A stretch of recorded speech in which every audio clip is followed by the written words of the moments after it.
Hey everybody, it is Saturday, January the 23rd, and I've got a couple of news items to share with you. This morning up in Gresston, they had the groundbreaking for the new Gresston Fire Department. The Cochran Highway, as you know, is scheduled to be widened sometime in the near future, and the state is having to purchase some of the right-of-way of the building. Well, that's going to take up quite a bit of land for the Gresston Fire Department, so it became necessary for the fire department to look into building a new building.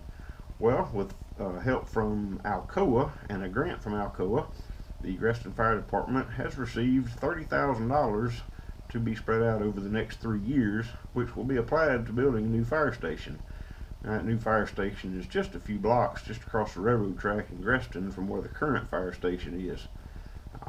Numerous community leaders showed up this morning. In fact, it was quite surprising to see such a large crowd for a groundbreaking as cold as it was, and a little bit of snow even in the air. So here's a couple scenes from the groundbreaking. Everyone out here is working. What's that? On behalf of Gresston Fire Department, I appreciate all of y'all coming out today. This is a big crowd. We're really pleased that everybody decided to come out on this day. We wasn't expecting quite as many people, but we're glad. We figured it, being it was a cold day, it wouldn't be quite as many. Just a little idea, Gresston Fire Department was instituted in 1985. We started out with that one bay that you walked through when you came in. As time progressed, we added on the one on the right-hand side, and then we added one on the left-hand side. Now we've added the classroom. We have discovered that we have, based on what we have to do now, as far as fire departments go, we have to go somewhere and expand. We just can't continue to function the way that we are. So we started looking for ways to do that. The state is coming through really close to us out here on our property. We're still having discussions with them, but we're going to continue to negotiate with them, and we started looking, where's a good place? Well, fortunately for us, we found a nice lady by the name of Miss Bonnie Guglia, formerly known as Bonnie Tripp, who owns some property really close by. And she offered that to us, an acre, to do with as we pleased. So thank you very much, Miss Bonnie. We appreciate you for doing that. We're glad you're here. And so then once you do that, now you got to figure out how to pay for it. Okay? And I found out from one of my firefighters that Alcoa has a nice little grant that they do, which is great. So Miss Lindsay over here with our new baby, girl or boy? Boy. Boy. Okay, Miss Lindsay, ma'am. Pretty. Okay, Miss Lindsay is the grants coordinator for Alcoa, along with other duties I know. And Jim Fennell, who happens to be one of our members in our community here, he's also on the committee that decides about the grants. And we got Trent. We got Trent back here behind you, Jimmy, that actually is on that committee as well.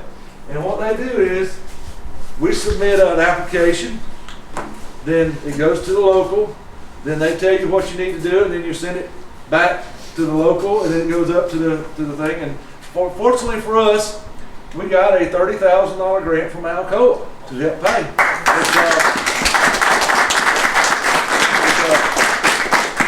It's a 3-year, $10,000 a year grant, and we're going to use our first $10,000. As a matter of fact, we've paid the bill, so we've already used our $10,000 because we have purchased our metal for our building. We've actually have our initial building.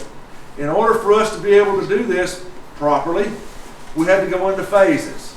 And our phase 1 is going to be a classroom and a bay, along with storage, bathroom, office, and kitchen. This will be used as a Good Samaritan shelter through Red Cross, as well as training for us. So because we're going to use this as our training, we're also going to move our rescue to that location as well.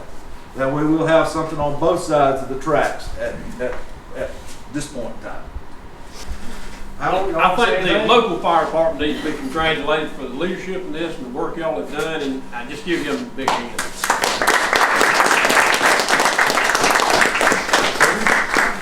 I just want to elaborate on that a little bit. Just think, as a commissioner and as a personally this whole organization for the job you do. Because us, the county, we could never finance the services that you guys render here. I was listening on the scanner this morning as you guys were called out, and I thought, you know what, dedication. So again, from the bottom of my heart, just want to thank y'all for what you did.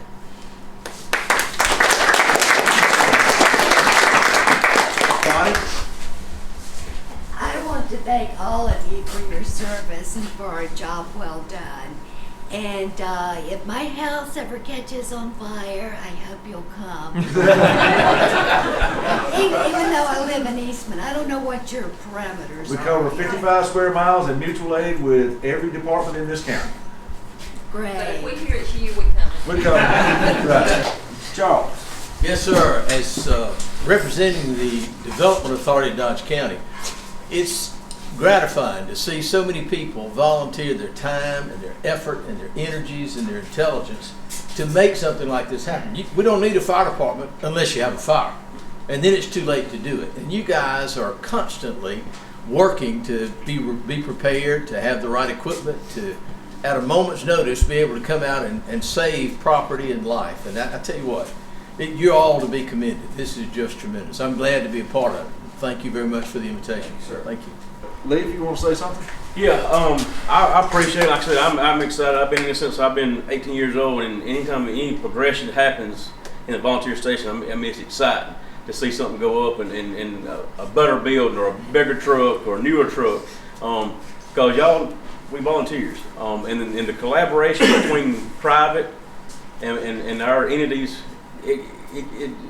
there's no word to describe it, because there's no way we would be able to fund this. We can't sell enough Boston butts, or we can't sell enough chicken plates to do these projects if we don't have the cooperation of the county and the private sector. And it's great that the private sector sees that volunteerism and support it. And that's what makes it work.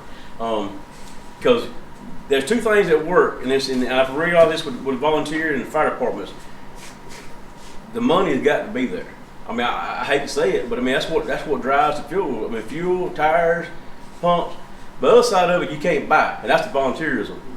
And we've got the people. We've got dedicated people. We just need help on the funding side. So this is where the private side comes in, and it's just a great collaboration. Like I said, I'm excited. I mean, I love to see anything grow. And like I said, when somebody tells me, "Hey, we're going to get a new fire station," that's awesome. Because that means that's better protection for our equipment. We have to take care of what we got, and like I said, I challenge you. If not just for this area, Dodge County's a big area. Like Mr. Bob said, we have 9 rural fire departments that volunteer, and about 125, 150 volunteers throughout the county that don't get no compensation. So it's a great thing. I mean, we went from cotton fires to wrecks to birthing babies to whatever it is. You know, it don't matter. You call us, we're coming. So thank y'all for letting me be a part of it. Also in the news today, last night, Friday night, the Chauncey gin, the Chauncey cotton gin caught on fire. Apparently some cotton got clogged up in the tubes and the separators in the back, and with the wind blowing, the spark that's got in it. They tell me that cotton is inherently dangerous catching on fire in the first place, and it only takes a spark in the right conditions, and all of a sudden you've got a fire. Sources tell me that they were actually on about the last load of cotton to be ginned for this year, so it's not known exactly what the extent of the damage is, or if there will be if it will be repairable. But they did get this year's cotton ginned. Numerous fire departments were called in. Of course, the Chauncey Fire Department started handling the fire. They also called the Dodge County tanker, the Milan Fire Department. The McRae Fire Department came with a tanker to help supply water. And there was even a request for Hawkinsville to bring their ladder truck down to help the firemen be able to get fire up on top of the fire. They later decided not to send that ladder truck down, but it was an event, and quite a few people in Chauncey showed up. They said it was sort of a traffic jam there on 165. So hopefully there's not too much damage, and they'll be able to get the gin repaired and back up for next season. that's what I've got for you for now. I am Jimmy Joins reporting for the Eastman Examiner. Again, this is Saturday, January the 23rd.